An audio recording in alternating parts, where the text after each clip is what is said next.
Friends, तो ये है हमारा थर्ड पार्ट वीडियो का।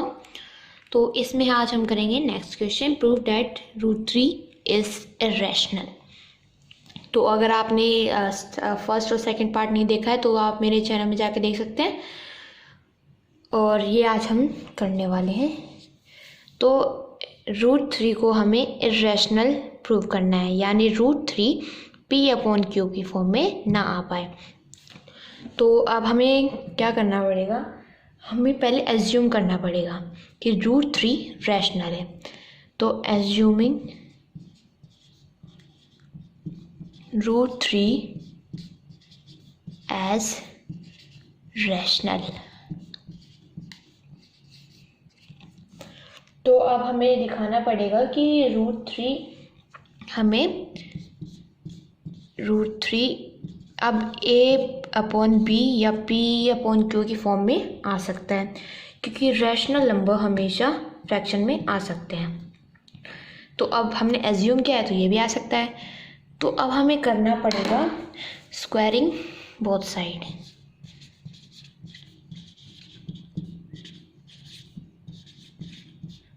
स्क्वायरिंग बोथ साइड करेंगे अगर हम, तो इधर आ जाएगा √3 स्क्वायर एंड A²/B²। तो इधर से √2 और ये कैंसिल, तो 3 = A²/B²। सो B को हम इधर ले जाएंगे, तो 3B² =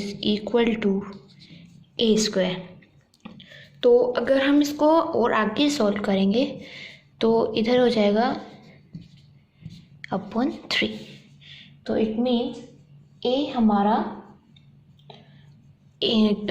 3 से डिवाइड हो रहा है, तो 3 divides A।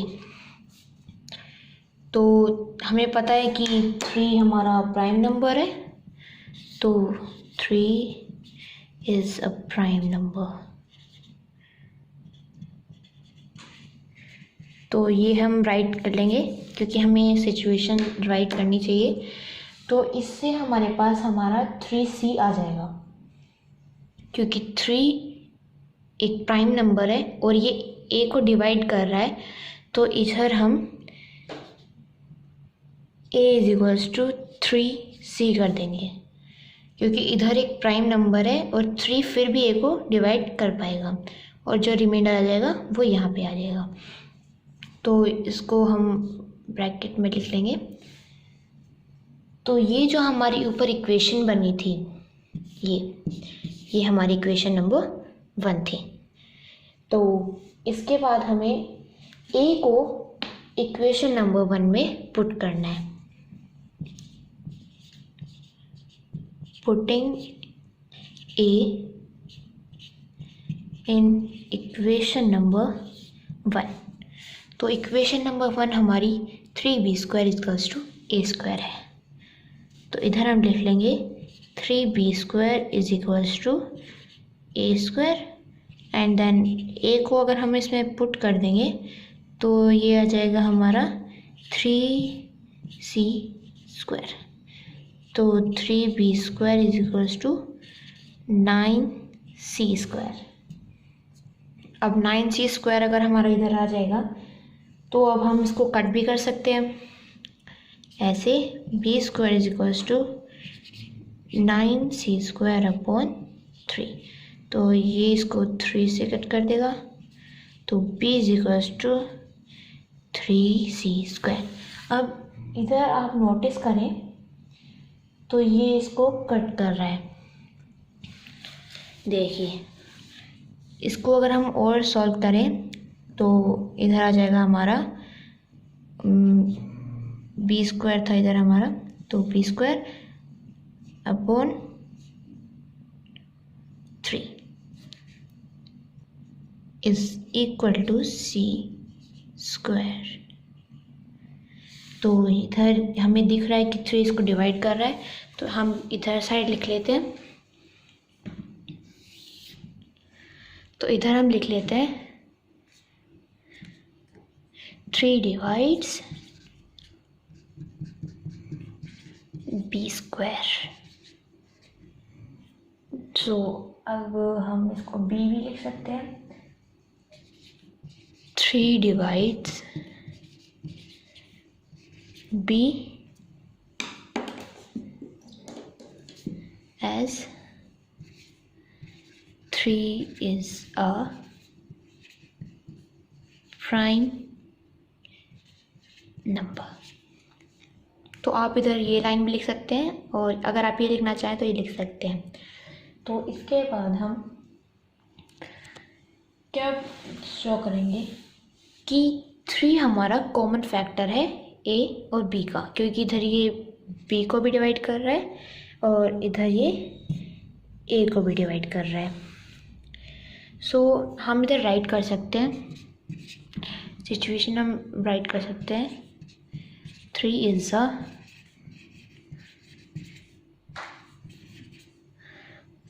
Common factor of A and B. और ये हो जाएगा हमारा, क्योंकि हमने प्रूव कर दिया है बी और ए हमारा कॉमन फैक्टर है। तो अब हम लिखेंगे as we proved above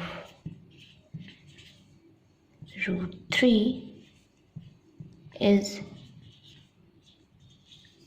equal to a upon b, which is the simplest form। तो जैसे हमने यहाँ एज्यूम किया था और हमें प्रूव किया था √3 is equals to a upon b, तो इधर ही हमने वही लिख दिया है कि √3 is as we proved above, √3 is equal to a equals a upon b, which is the simplest form and which cannot have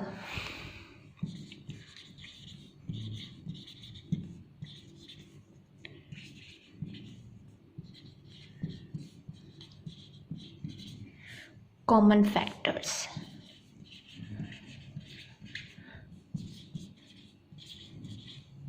Common factors except 1, because except 1, क्योंकि हम 1 लेट कर सकते हैं इन b और a के उस फैक्टर को 1 हो सकता है, पर कॉमन फैक्टर 1 के एक्सेप्ट अलावा कोई नहीं हो सकता, इवन √3 भी नहीं। सो this means that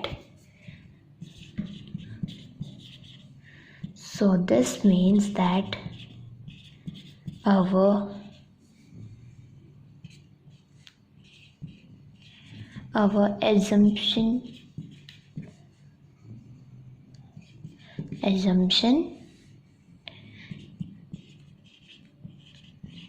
is wrong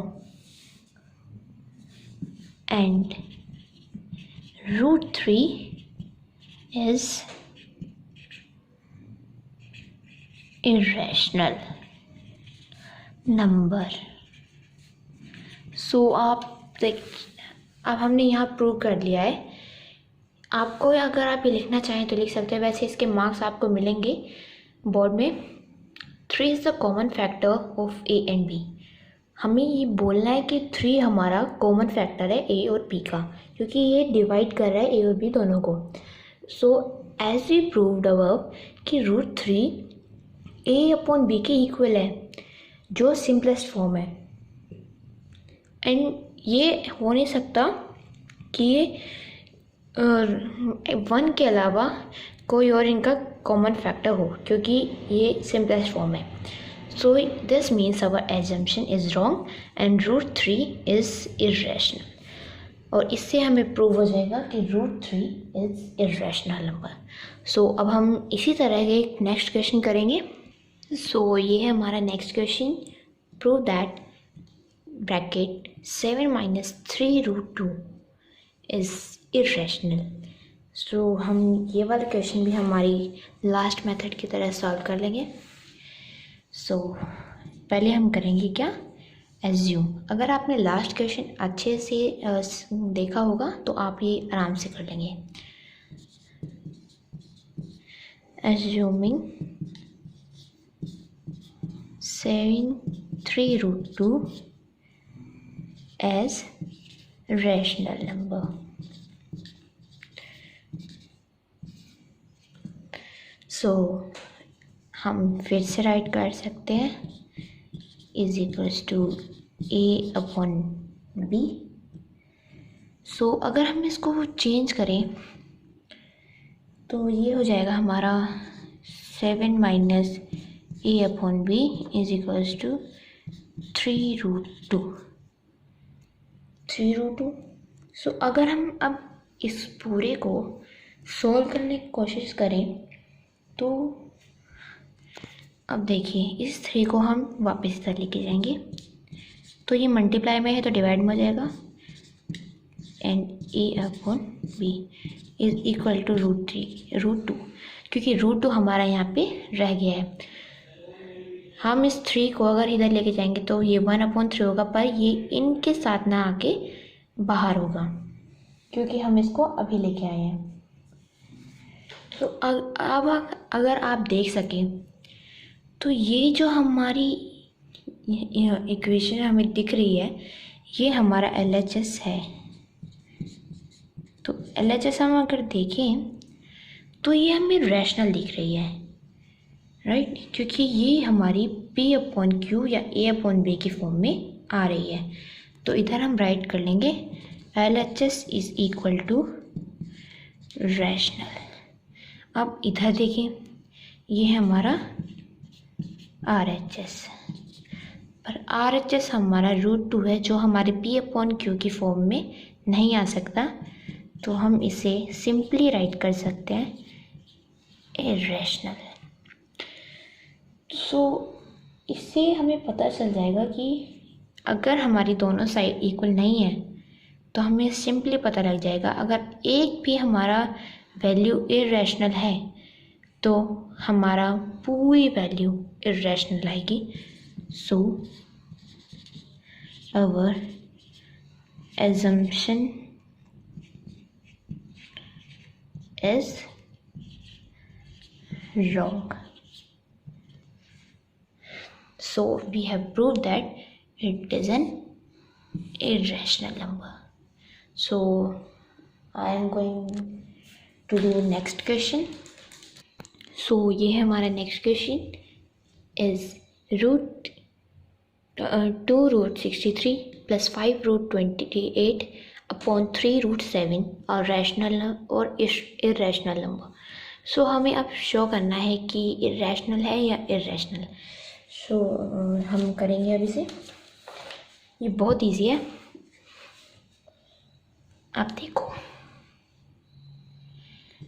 पहले हम यही राइट कर लेते हैं 63 प्लस 5√28 अपॉन 3√7। सो अब हमें इसे सोल्व करने के लिए क्या करना पड़ेगा, अगर आप चेक करें तो 9 × 7 हमारा 63 होता है एंड 4 × 7 हमारा 28 होता है। सो अगर हम इसे बहुत इजीली मेथड से सॉल्व कर सकते हैं, पहले मैं इसको लिख देती हूँ 2 × 9 × 7 प्लस 5√4 × 7 अपॉन 3√7, क्योंकि 7 का हमारे पास कोई फैक्टर नहीं है। सो इससे नेक्स्ट अगर हम करें सो अब यहाँ देखिए 9 3 का रूट है, 3 का स्क्वायर है और 4 2 का। सो हम इसे बाहर ले जा सकते हैं रूट से। तो यहाँ पर आप देखो 2 × 3 7 प्लस 5 × 2 √7, क्योंकि हमारे यहाँ 2 आ जाएगा और इधर 3। सो ये हमारा 3/7 एज इट इज़ रहेगा। अब अगर आप चेक करें तो हम इनको मल्टीप्लाई कर सकते हैं। सो हम इसे मल्टीप्लाई कर लेते हैं। 6√7 प्लस 10√7 अपॉन 3√7 हमारे पास आया है। तो हम इसे ये जो हमारा √7 है इसे कैंसिल कर सकते हैं। हाँ बिल्कुल, ये हमारा पूरा कैंसिल हो जाएगा। तो हमारे पास बचेगा 6 + 10/3 जो कि हमारा 16/3 हो जाएगा। और 16/3 अब हमारा p/q की फॉर्म में है, तो ये एक रैशनल नंबर है। तो हमने इसे शो कर दिया है। ये देखिए, आप इसे राइट कर सकते हैं। अब मैं शुरू से आपको बता देती हूँ। हमने पहले हमारा क्वेश्चन नोट कर लिया है। जो हमारे 2√63 + 5√28/3√7 है। अब हमें 63 के फैक्टर्स निकालने हैं, जो है हमारे 9 × 7, और 9 × 7 हमारा 63 हो जाएगा। तो 2 हमारा रूट बाहर रहेगा अभी, तो हमारा अब है 28। तो 4 × 7 हमारा 28 होता है। तो हमने 28 का फैक्टर निकाल लिया है। अपॉन 3√7 सेम रहेगा, क्योंकि 7 का कोई फैक्टर नहीं है हमारे पास। तो हमने इधर देखिए 9 3 का स्क्वायर है, तो हमने इधर 3 बाहर ले गए हैं, क्योंकि अब ये रूट में नहीं रह सकता।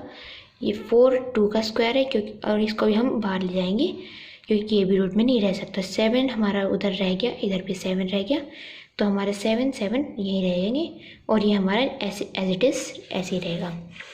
अब 6√7 आ जाएगा इधर। 2 × 3 2 × 3 6, एंड 7 हमारा वैसे का वैसा रहेगा।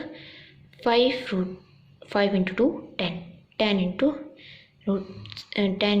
√7 हमारा ऐसे रहेगा, और 3√7 ऐसे रहेगा। अब हमारे पास 3√7 है, तो हम इन तीनों को कट कर देंगे।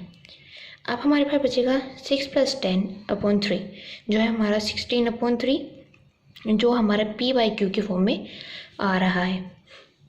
तो हमें पता है कि p/q की फॉर्म सिर्फ रैशनल नंबर में आते, इरेशनल में नहीं आती। तो ये हमारा रैशनल नंबर है। तो हमने ऐसे प्रूव कर दिया है। सो अब मैं आपको दूंगी एक लास्ट क्वेश्चन, जो आप खुद प्रूव करेंगे।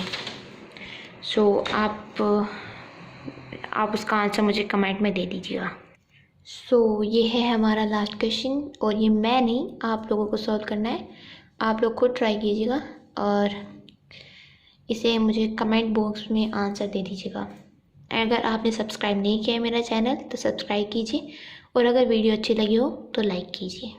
Thank you.